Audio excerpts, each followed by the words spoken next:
గుంటూరు జైలుకు వచ్చిన అంబటి రాంబాబు మాజీ మంత్రి పోసాని కృష్ణమురళి గుంటూరు జైలులో రిమాండ్ ఖైదీగా ఉన్నాడు. ఆయన్ని పరామర్శించడం నిమిత్తం ఈరోజు ఉదయం గుంటూరు జైలుకు విచ్చేసి పోసాని కృష్ణమురళిని పరామర్శించి మీడియా సమావేశం నిర్వహించారు. ఈ కార్యక్రమంలో ఆయన మాట్లాడుతూ ఈ విధంగా 67 సంవత్సరాల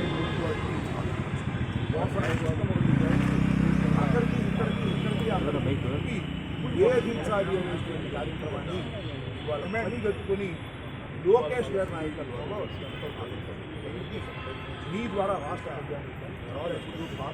మోసానికి కృష్ణమౌళి గారు తప్పు చేశారా మళ్ళా ఇంకొక కాదా అనేది సుదీర్ఘమైన వాదనల తర్వాత కోర్టు వారు చేశారని దీనివల్ల మనం ఏమైతే కేసులు పెట్టారో మొత్తం కేసు కూడా నిరూపణ కాదు, సాక్ష్యాధారాలు లేవు, కేవలం కక్షతోనే ఈ కార్యక్రమం చేస్తున్నారు. ప్రెస్ మీట్లో మాట్లాడినందుకు